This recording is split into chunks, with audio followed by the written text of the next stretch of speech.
Are women and children safe in Kenya? My name is Anastasia Bundi. And my name is Bani Sonita. I've been wondering lately, when you wake up in the morning, you hear either from the news, the newspaper, the social media, that children are missing, women are being killed, sexual abuse, and as a mother, as a woman, a sister, it weighs heavy on me. It is traumatizing.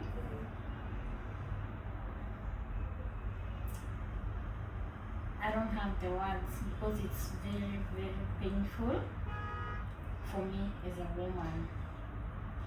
Amnesty reports that at least 8 cases of femicide weekly and 23 children missing daily. 23 is a lot. In fact, speaking of only one child, it's painful to a mother. And honestly, that's a really big number, because if you look at the disappearances on a daily basis, most of the children, 23, and out of that 23, there are some who are found dead. And out of the 8 women, well, that's actually even just a crisis in itself. 8 women die on a daily basis per county. That has been documented already.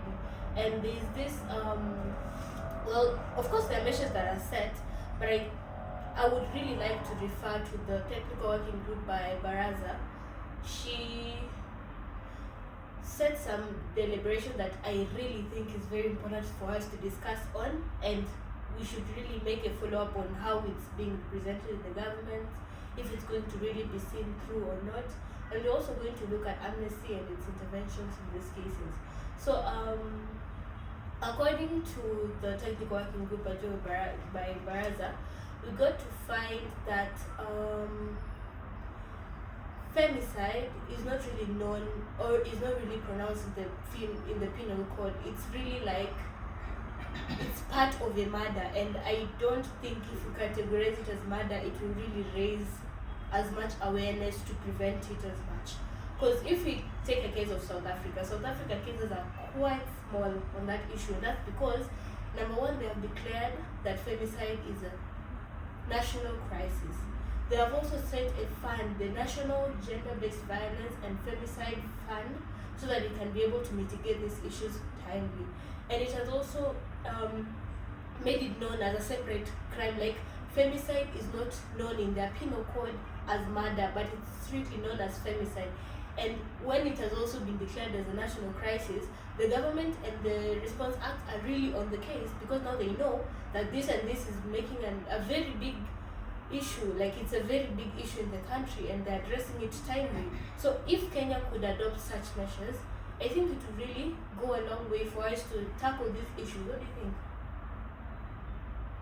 Yeah, I think it would, because when you go out here and meet with someone, maybe she killed the wife or the kids, and few months later you meet him outside because maybe ati hakukuwa na evidence, maybe wali decide kusettle kama familia, ati brothers ama sisters ama mama wakakaa wakaamua kusettle those cases. It's very painful because hauwezi compare life ya mtu na pesa. Yeah, and that has also been discussed. They have said that when you are a chief elder, or maybe a family member, or maybe you're a person who is instigating or maybe making a sense that this crime can be handled in a family level, you're also to be known as a conniver to the crime. Because if you're promoting for a crime, are you not really causing harm to the community at large? If it was your child, would you still stand up and say that we can handle this as a family? No. Yeah, it's really painful.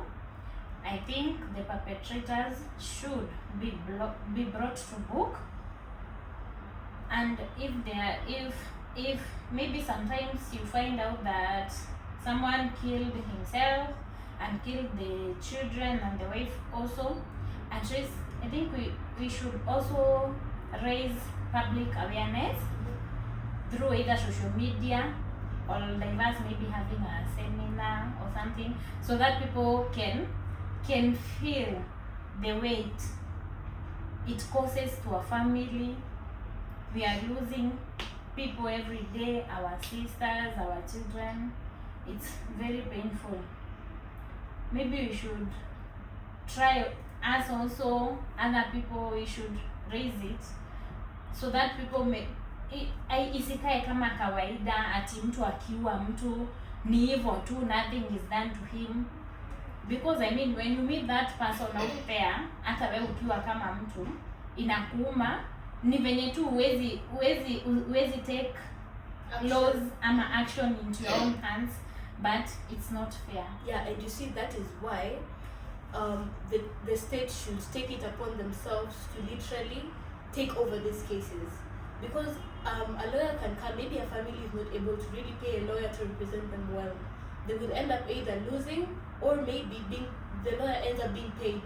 Take this, maybe 500,000, just kill the case. Justice has not been served. So if the state takes over these proceedings, they can literally, because at the end of the day, it's a national crisis, they're trying to minimize it. So if the state takes action, then they will be able to act with integrity, because at the end of the day, that's what they're trying to do. Yeah. As human rights advocates, we would really love to see the perpetrators being brought to book. We would really love to see public awareness. We would want to someday sit down and say the number of children missing at least imepungua, kama that is kama haijaisha, at least imepungua. We wouldn't want to live each and every day tukisikia ati kuna mama ameuliwa mahali, kuna mtoto amekuwa sexually abused, kuna mtoto amekuwa abducted ama pia akauliwa. It's very painful to us. And also I'd love to add the young generation, the married couples, to live in peace. If you feel you're not comfortable in a relationship, leave, because no one can give a life and no one should take a life. Thank you.